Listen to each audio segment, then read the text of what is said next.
Hello friends, आज हम tally ERP9 में alter, delete, backup and restore option सीखेंगे। सबसे पहले आपको यहाँ पर कंपनी इन्फो की स्क्रीन दिख रही है जिसमें आपको फर्स्ट ऑप्शन दिया है अल्टर, उसके नीचे आपको दिया है बैकअप एंड रिस्टोर ऑप्शन दिया हुआ है। जैसे हम अल्टर पे क्लिक कर रहे हैं तो आपको यहाँ पे अल्टर की शॉर्टकट की दिखाई दे रही है, हाईलाइट हो गई, यानी कि ए जो उसकी शॉर्टकट की है। अल्टर यानी कि अगर आपने जो कंपनी क्रिएट की है उसमें आपको अल्टरेशन करना है, यानी कि उसके पेज के अंदर कुछ चेंजेस करना है। जैसे ही हमने अल्टर पे क्लिक किया, नेम ऑफ कंपनीज के लिस्ट आपको दिखाई दे रहे हैं। को जिस कंपनी में चेंजेस करना है कंपनी सेलेक्ट करके एंटर करिए।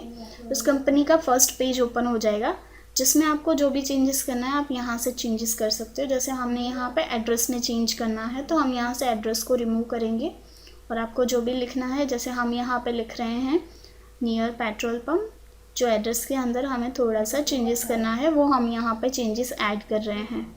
जैसे हमने यहाँ पे चेंजेस ऐड किए और उसके बाद अगेन जो सेक्टर 11 है वो भी हमने डाल दिया, एंटर करिए। और भी कोई चेंजेस करना है, जैसे हमें यहाँ पे से टेलीफोन जो नंबर है उसको निकाल देना है तो हम उसको रिमूव कर देंगे तो वो निकल जाएगा। अगेन हम एंटर करेंगे।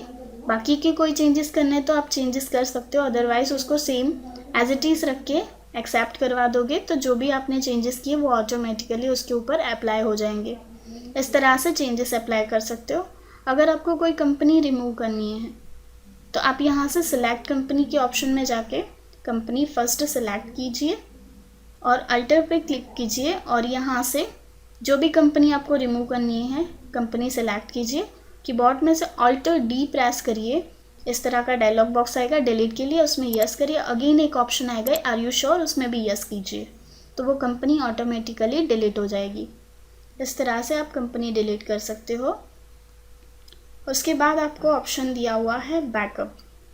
इन केस आपके सिस्टम में कुछ प्रॉब्लम आती है या फिर डेटा डिस्ट्रॉय हो जाता है तो अगर आपने बैकअप रखा हो तो इन फ्यूचर आप वो डेटा वापस ले सकते हो।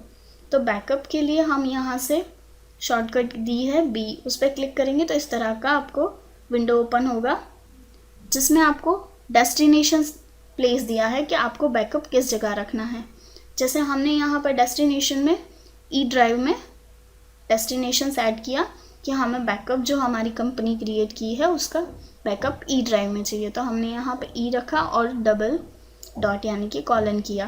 उसके बाद किस कंपनी का बैकअप चाहिए वो कंपनी 1 बाय 1 सेलेक्ट कीजिए। जैसे हमने यहाँ पे दोनों कंपनी सेलेक्ट कर ली और एक्सेप्ट कर ली। इस तरह से हम बैकअप कर सकते हैं। अभी हम देखेंगे सपोज़ कि अल्टर में जाके हम कंपनी को डिलीट कर देते हैं। जैसे ये ई ज्ञान वाली कंपनी है, हमने उसको डिलीट कर दिया, यस। और XYZ वाली कंपनी जिसका भी हमने बैकअप लिया था उसको भी डिलीट कर दिया। इस तरह से हमारी दोनों कंपनी डिलीट हो गई यानी कि डिस्ट्रॉय हो गई। आप देख सकते हो हमें कंपनी लिस्ट में कंपनी नहीं दिखा रहे हैं। तो अभी हमें उनको रिस्टोर करना है तो अभी हम रिस्टोर में जाएंगे। कंपनी इन्फो में रिस्टोर पे क्लिक किया तो आपके सामने इस तरह की एक विंडो ओपन होगी जिसमें आपको कौन सी कंपनी को रिस्टोर करना है। पहले तो हमें सोर्स प्लेस सिलेक्ट करना रहेगा, सोर्स प्लेस जो हमने ई ड्राइव में रखा था वो, और हमें कंपनी जो सिलेक्ट करनी है रिस्टोर करने के लिए आप कंपनी सेलेक्ट करके यस करिए, कंपनी रिस्टोर हो जाएगी। अगेन हम सेलेक्ट कंपनी में जाएंगे, आप देख सकते हो दोनों की दोनों कंपनी रिस्टोर हो गई। इस तरह से हम कंपनी को रिस्टोर कर सकते हैं। Thank you.